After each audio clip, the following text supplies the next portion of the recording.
I had a truck driver that came in the other day with a little bit of a high blood pressure issue, a little bit of an obesity issue, and he also happened to have a pinched nerve diagnosed from before. When I look at truck drivers, especially the muscular ones that work out, this guy worked out 2 hours to 3 hours a day, mostly bodybuilding movements, but he had thick muscle. In particular, he had thick muscle around his glutes. The problem when you have anybody that suffers from a pinched nerve is that sometimes the glutes, so the butt cheeks, if you want to call them, those muscles back there, can actually cause symptoms just like a bulging disc. They can cause symptoms that start in the low back and they shoot down the cheek, shoot down the thigh into the legs, just like electricity. If you go to your doctor and you say you have these symptoms, your doctor will probably say you have a pinched nerve, give you anti-inflammatories, give you some time off from medicine, tell you no lifting, no bending over, and then you usually do okay after a while. But if it keeps on coming back, somebody's going to eventually get an MRI. The MRI will probably show a little bit of a disc. All of us have discs that are usually bulging out.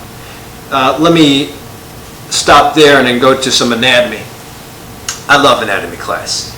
I think if I empower my patients to understand their anatomy, then they understand the physiology and they are empowered to fix the problem that they're going through. Anyway, this is an illustration, if you can see it, of the lumbar spine. There's 5 squares or vertebral bodies. Altogether there's 22 that go from the base of the neck down to the tailbone, but the lumbar spine, the low back, is made up of 5 vertebral bodies. They're the biggest ones of the spinal column. And between each vertebral body or each square on my picture is a space. That's a space for a disc. So essentially you've got a can, a soup can, separated by a jelly donut all along the lumbar spine. If the jelly donut is weak, the casing to the jelly donut is weak, the jelly is going to bulge out to one side. If you happen to bulge out one of these discs, you see that a root, a nerve root, comes off at each space. That's either the disc is going to be there or the nerve root is going to be there. You can't have both. And unfortunately, the nerve root is very delicate. The disc is very tough and under high pressure, so the disc always wins. If you have a disc that bulges out because of poor nutrition, because of an accident, because of a jump, because of bad posture, it's going to pinch off and choke off the nerve root that comes out at that level. Usually you'll have a disc that's protruding or bulging at L5-S1 or L4-L5. Those are the biggest ones, and those are the most common discs that push out. When you have the bulging disc that pushes out and pinches off those roots, usually have shooting discomfort into the leg down into the foot. Sometimes it chokes off and destroys the nerve. Sometimes it decreases sensation to the outside of the foot or the front of the shin. Anyway, so that's why I wanted to draw this. Is down the center of this spinal column, you'll have a spinal cord, very delicate nerve. The nerve gives off roots at each level where the disc is, and the roots come together to form the sciatic nerve that goes down into the leg. It gives off its tributaries and distributes different portions to different portions of the leg to give sensation, reflexes, and motor strength.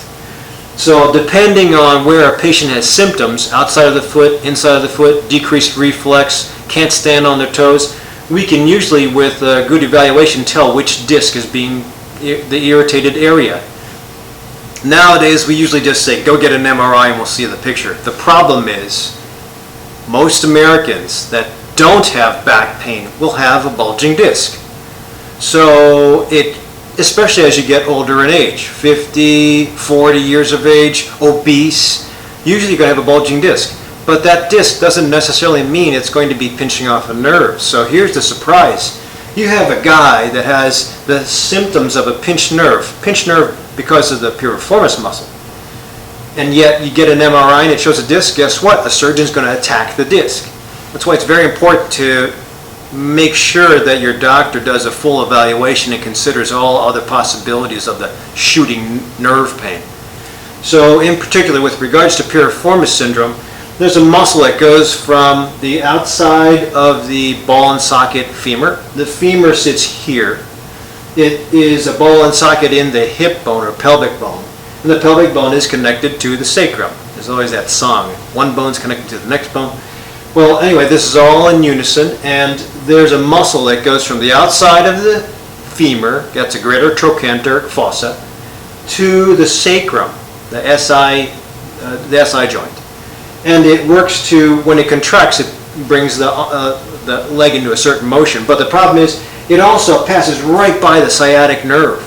In many people, the piriformis muscle is split, and the sciatic nerve actually goes through the piriformis muscle. So if you have a very tight piriformis muscle, it chokes off the sciatic nerve, causing a pinching sensation and a shooting discomfort and numbness and tingling down the leg. And it'll mimic a bulging disc. And this is why in my guy, who was more of a bodybuilder when it came to exercise with big thick glutes, he had a big gluteus maximus and gluteus minimus, and he probably had a very tight piriformis. I pressed on the piriformis, he said, "Ow, that's my shooting discomfort." Now, he certainly could have had a bulging disc as well. I didn't see his MRI, I just was approving him for a DOT card. But my suggestion is that he be very cautious about who comes at him with a knife, because usually if you have these kind of symptoms and you work on flexibility to the piriformis muscles, the glutes, the IT band, and I'll put a link to the previous video I did on IT band stretching. It's essentially the same as the IT band, and the stretches associated with it are the same stretches you get with piriformis stretching. So if you do those, you'll get some hopefully good response to piriformis stretching, and you'll hopefully in due time relieve the pinch to the nerve and have all the symptoms go away.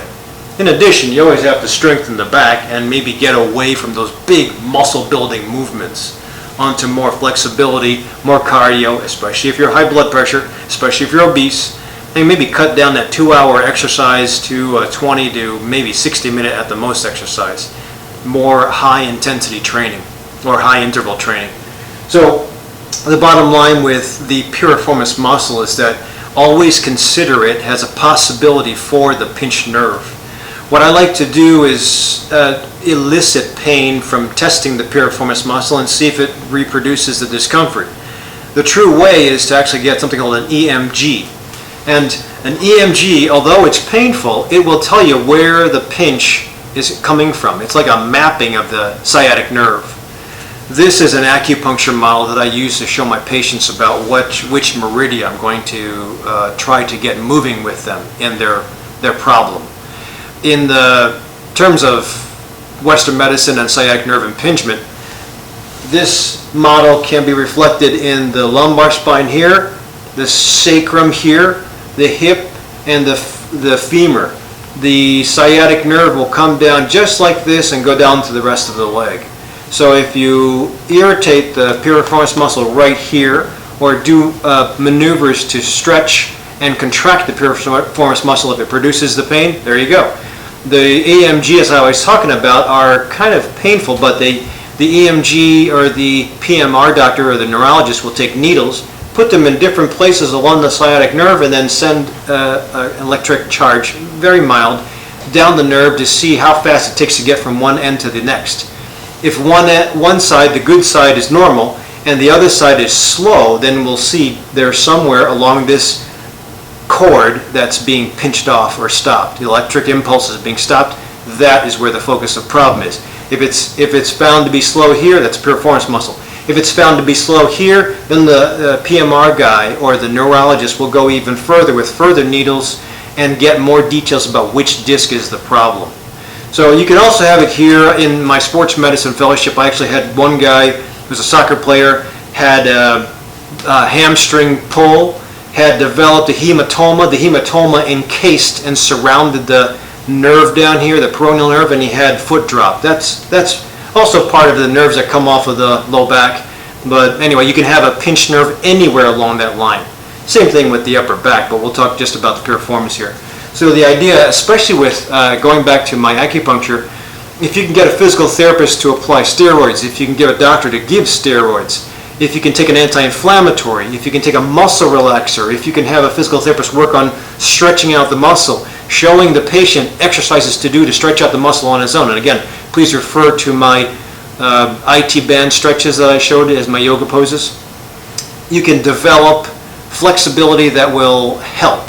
Whether it's truly a piriformis muscle or a piriformis muscle and a lumbar spine problem, Flexibility is usually lacking, and that's the weak part that can be addressed before you have to go to surgery.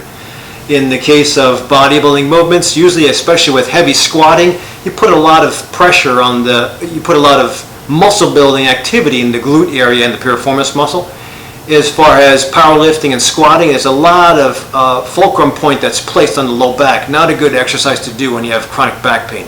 Even if you wear a 6-inch belt for lifting, I still think that's a dangerous maneuver to continue with when you're dealing with this thing. Eventually you're going to surgery, and the surgeons I know are very good, but that's time off of work, that's a lot of suffering, that's a lot of hemorrhoids from the constipation you get from the narcotics or the pain relievers, a lot of drowsiness, no driving when you take the muscle relaxers, and a lot of ulcers and gastritis from taking all the anti-inflammatories. There are ways to take care of it with regards to the acupuncture. I think acupuncture works great, but in the case of where a patient is about to go to surgery, I would do everything. Acupuncture, turmeric, magnesium for helping the muscle relax, vitamin B complex to help the muscle or the nerve rebuild itself, sometimes physical therapy, muscle relaxers, time off from work, and then guided exercise. So I think all this, in addition to calming down pain, when you have muscle spasm, it causes pain fibers to send signals to the brain. The brain says, I'm in pain, and it tightens muscle even further. That's why it's important to relieve muscle pain. It's not to the point of where you're totally drowsy or sleeping all day, but there's a fine balance, and your doctor should be able to give and take your priorities to help you get through this, whether you're going to surgery or whether you're doing this conservatively. Obviously, if you can do it conservatively beforehand, that means a lifestyle change. If you can't and you're up for surgery, then the small, minute lifestyle changes before surgery will still improve outcome after surgery, and it'll speed up your healing time after surgery.